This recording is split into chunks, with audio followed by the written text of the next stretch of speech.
next comic? Are you ready for it? Are you ready? You got it straight now. The little red light's on. We're ready. Woo, we're rolling. Hey, this is his second time back here. Give it up for Michael Rapaski.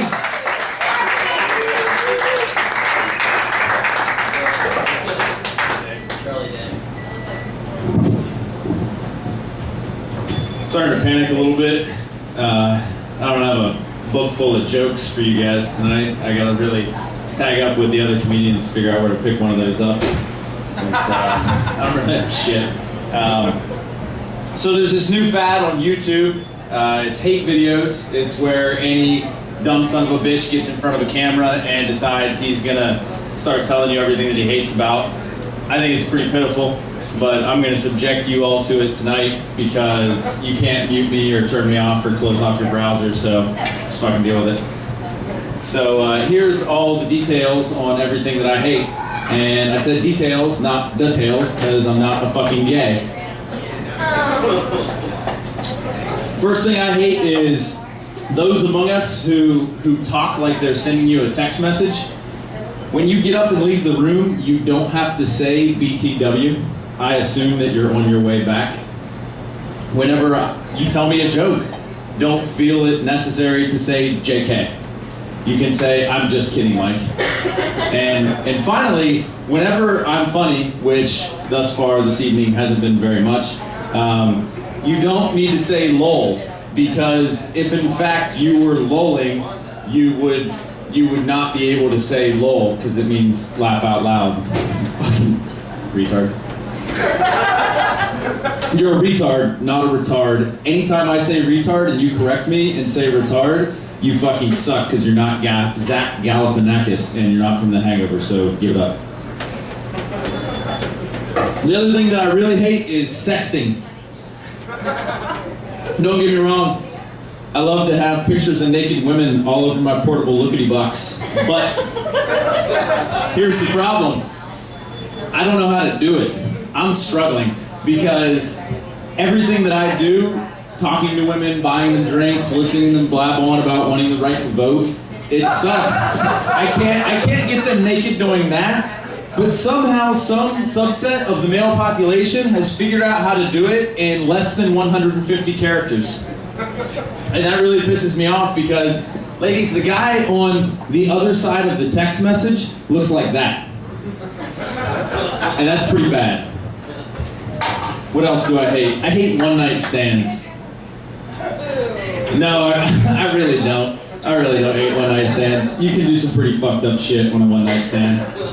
I do worse stuff in 5 hours on a one-night stand than BP and FEMA did to the Gulf Coast in the last 5 years. What else do I hate? I hate people who give me shit for saying the word fuck. Because guess what? That's what it takes for me to be funny. There are very few comedians that can be funny without saying fuck. Jerry Seinfeld, Bill Cosby, Gary Coleman. Not Gary Coleman anymore.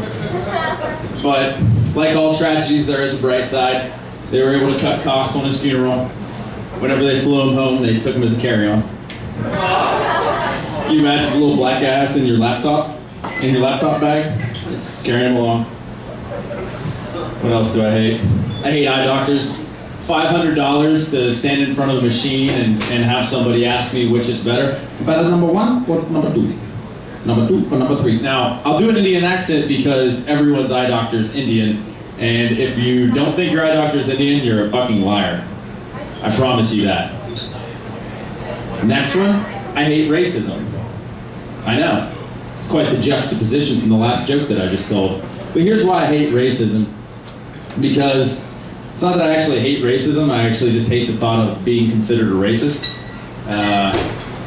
So I always panic when I'm around non-Appalachian Americans, which is what I am, non-whites. For example, a four-way stop. There I am at the four-way stop, and at the same time I come to the stop sign, an African-American fellow pulls up in his Cadillac at the other stop sign. And now, I'm afraid of being a racist, so I obviously wait for him to go ahead. He obviously mistakes my alabaster skin for a policeman's uniform and lights in a siren. So we sit there for the better part of 10 minutes, and I'm late for work. He, on the other hand, is just affirming the fact that all blacks are 10 minutes late to everything. That didn't go over as well as I'd hoped, so now I'm really nervous. So I'm gonna close with a really good one, given my hatred of racism. What do you call a black guy flying a plane? A pilot, you fucking bigots. Thanks, good night.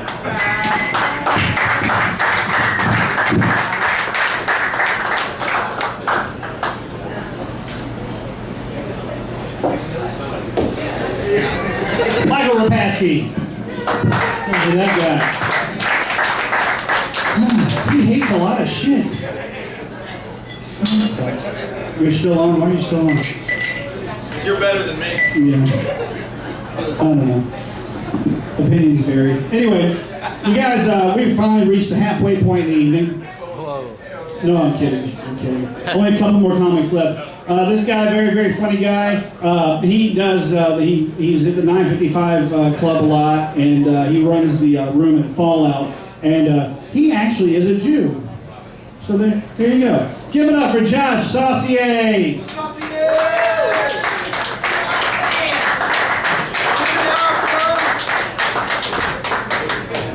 You know, you didn't have to tell him I was a Jew. I mean, Saucier, really?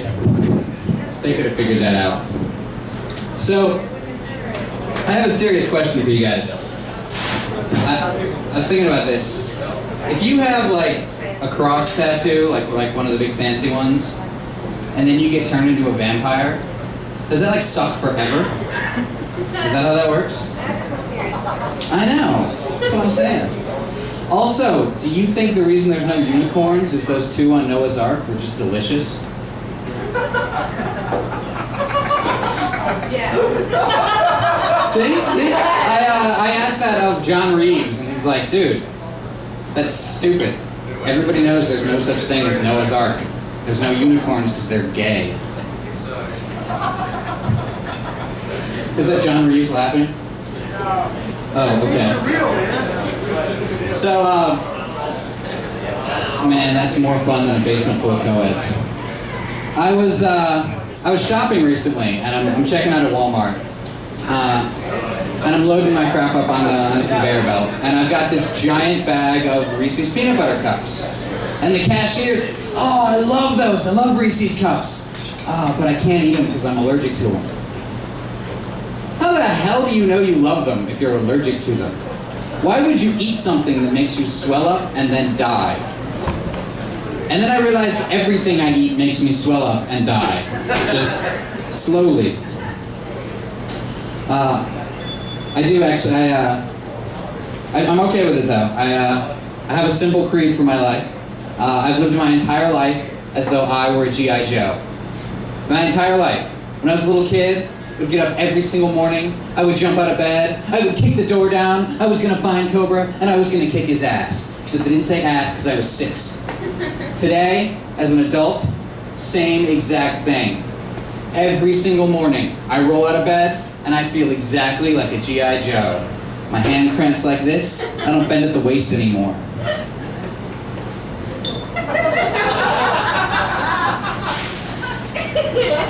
I can just do this for 5 minutes. It'll be like we just had sex. Don't worry, you'll still get paid for the full hour. So, I know looking at me, you think I'm quite the catch. I am recently single. I was living with a woman for a while. Didn't work out really well. We had a lot of fights. Like, we fought almost every morning. I've been getting ready for work, I'm in a hurry, and she's mad because she doesn't like it when I pee in the shower. And guys, we all do that. I don't know what her problem was. I aimed away from her feet, so it's still sanitary. Or when she got on Twitter and she wanted to pick her little username, and I had to put my foot down. I did. I told her, I don't care where you went to school or how great a team the Kentucky Wildcats are. You can't be KY Kitty on Twitter. That wasn't gonna happen.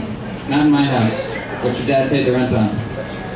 I think actually she didn't like some of the pet names I had for her. Like she would call me sweetie and darling and whatever. Those are gay, but I don't care. She didn't like it when I called her my little flesh snuggie. Now, I mean, I was wearing her backwards and I had both arms inside her at the time, so it wasn't like it was out of nowhere. We finally broke up when she realized that, despite what I've been telling her, the G-spot was not behind her tonsils. Yeah. I think the biggest reason we were together is she is the only woman that my one pickup line has ever worked on. Walk up to the bar, roll a D20. I just made my charisma check. You have to go out with me now. That was a nerd joke. I'm a nerd. I played Magic the Gathering for 11 and a half years.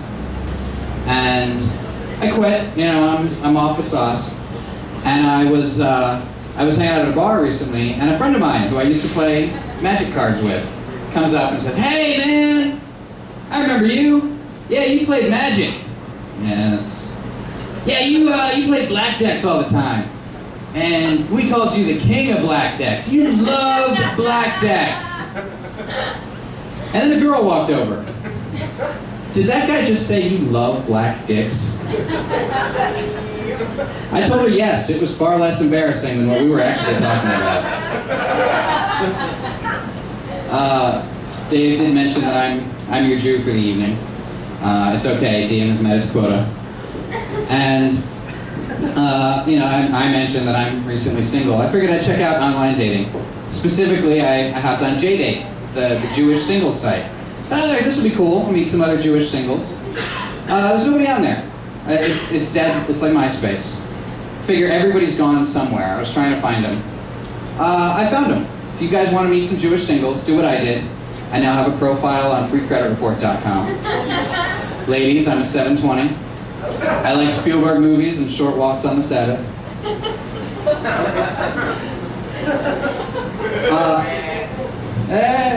I really like the business model for that, though, the Jewish social networking. And there's a bunch of them. So I tried to see if there was Jewish Facebook. And there isn't. And I thought that's a weird thing to not have. But I figured it out. It's because Facebook is already Jewish Facebook. I log on, and up in that corner it says, "You should send a message to your cousin. You never talk to him. Why don't you write on your mother's wall? Your brother's a fan of being a lawyer. Maybe you should be too." This morning I was tagged in a note that just said, "Eat, you're so skinny." I will tell you guys a couple things so you don't have to actually stalk me on Facebook to find out whatever you need to know to not talk to me. I have really terrible ADD, which some people aren't familiar. If you guys aren't sure what ADD is,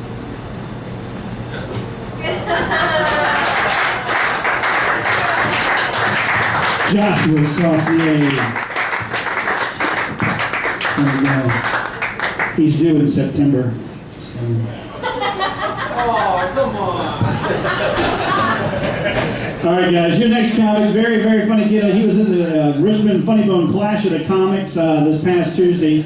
Did very well. Give it up for Mr. Andrew Coalson.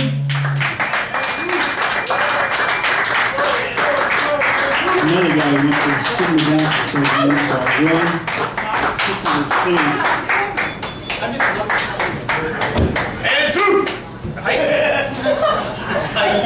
I'm a little bit disappointed in you for not putting me on the list of fake Jews.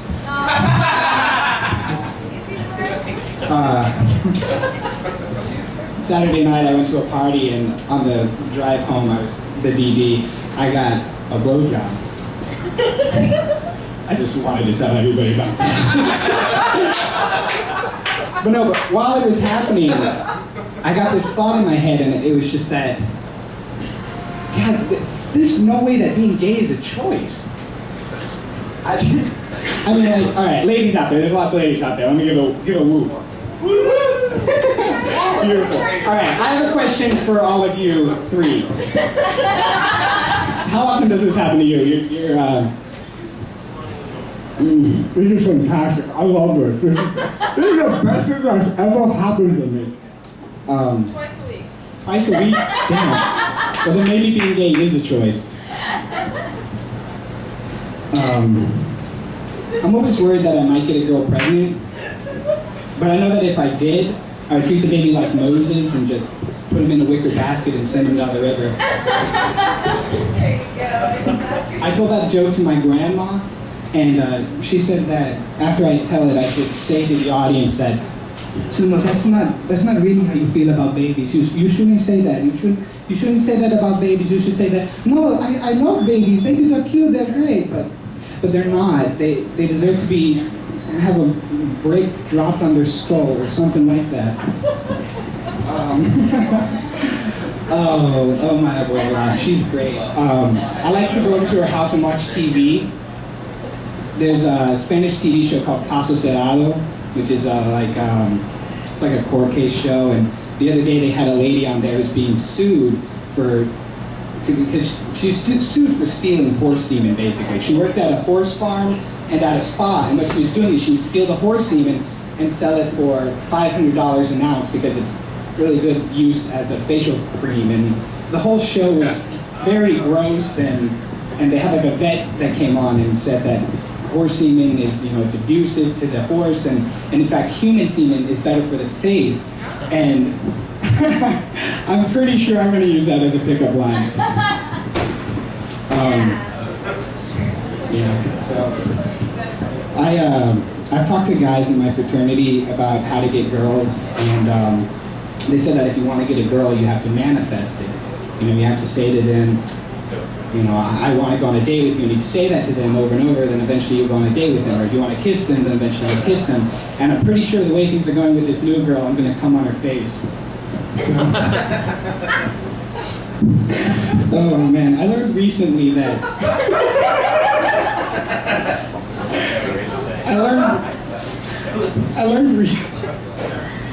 Sorry, I can't handle if people laugh at my jokes.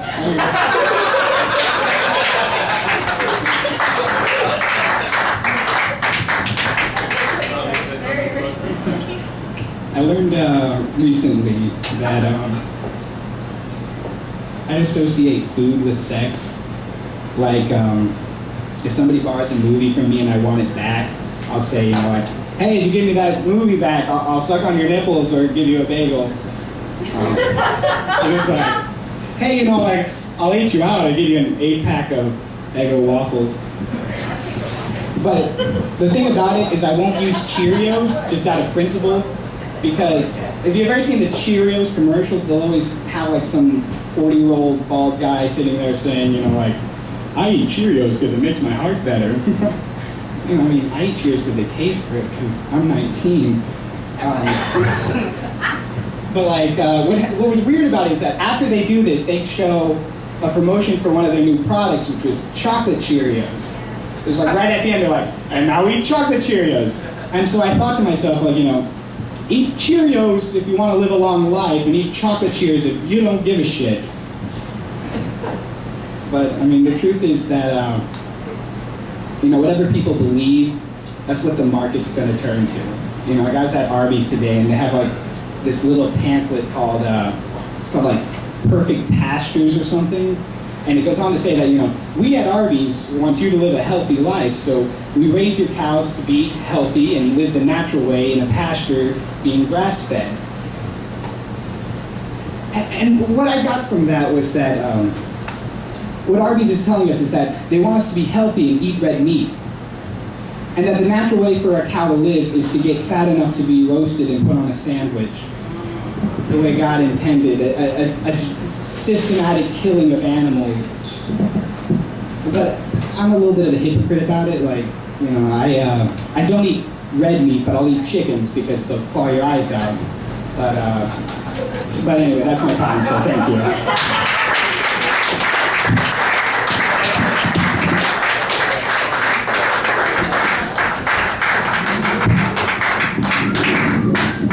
Andrew Coalson. All right, guys, your next comic comes to the stage. He's also a member of the Undergrads comedy team. You can check them out on Facebook. They have a lot of funny sketches. Give it up for a very, very funny guy, Omari Brown. Oh, baby!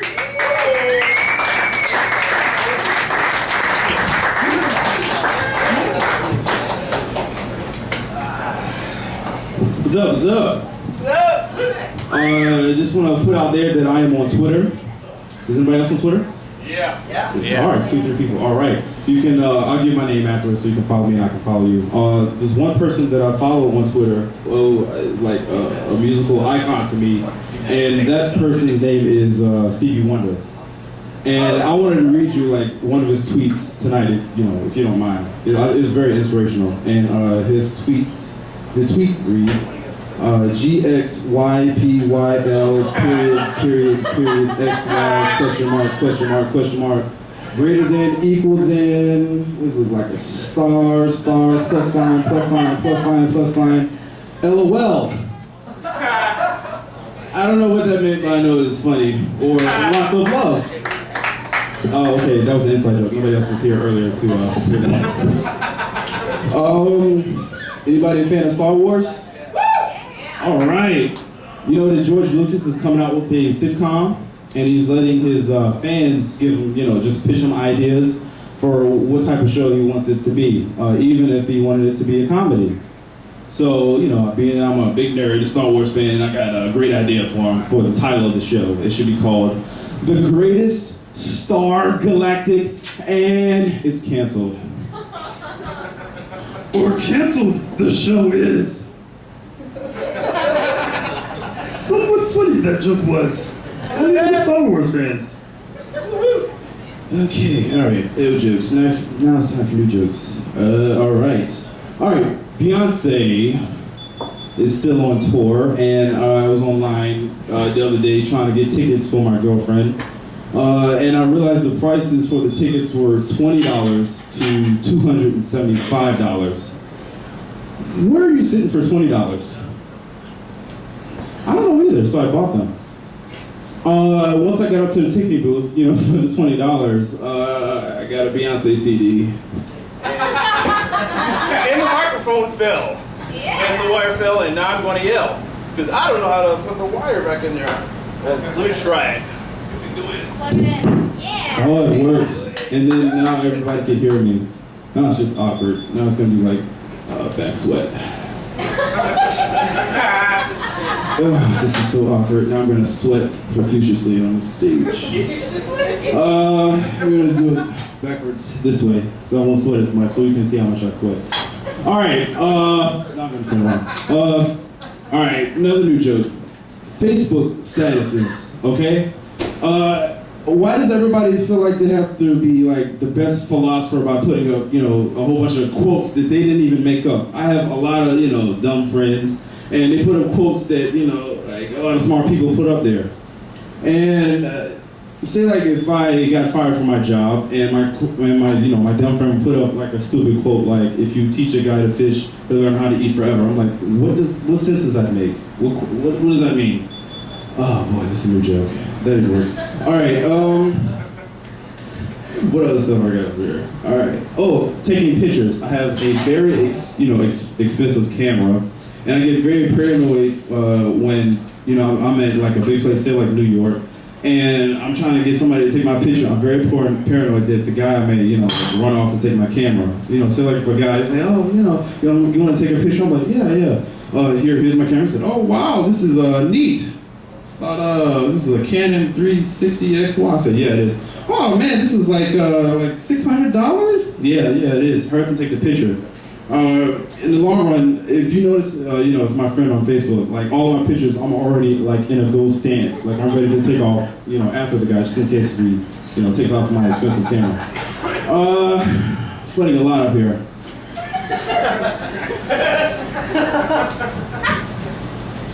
Yeah, I am sweating a lot up here. It's a lot of back sweat. This is going to be very awkward when I walk on stage. A lot of pity handshakes when I get off. All right. So tonight, my name is Omari Brown. All right. Let me give you this pretty handshake right here. It's okay, Omari. It'll be all right. All right. Your headlining comedian this evening. That's another way of saying he's going last. It's a nicer way of saying it. It's his first time doing comedy. And he's headlining.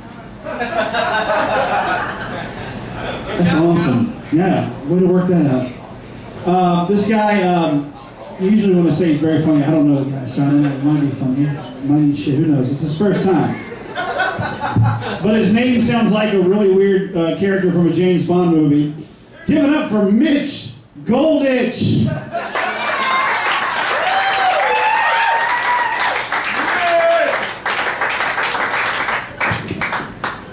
All right, thanks everybody. It's good to be here. It's actually my first time here, and I think that's because I just moved to Richmond a couple of weeks ago.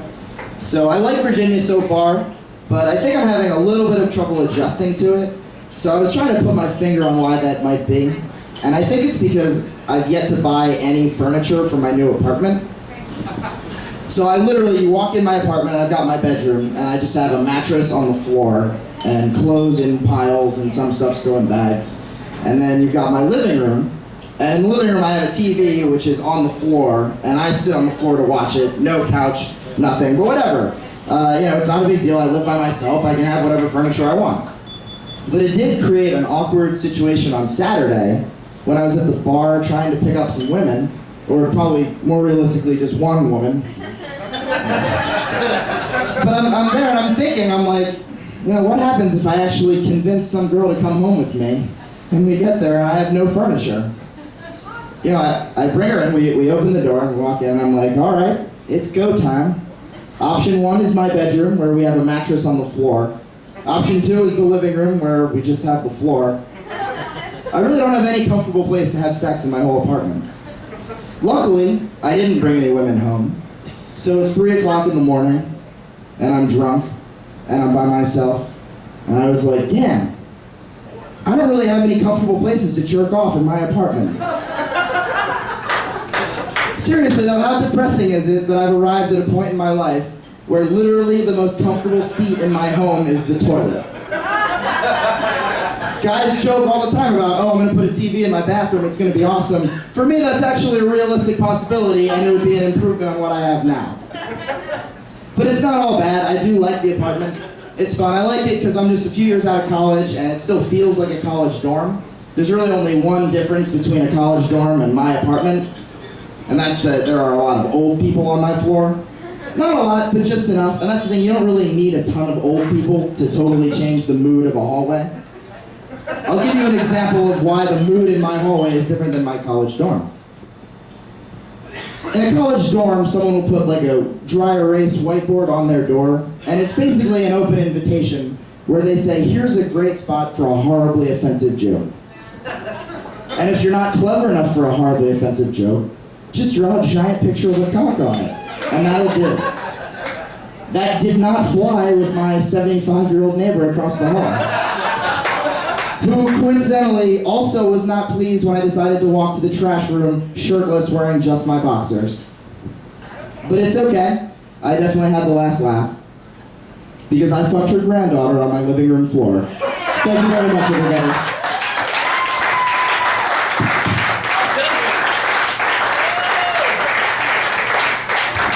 Mitch Goldich, everybody.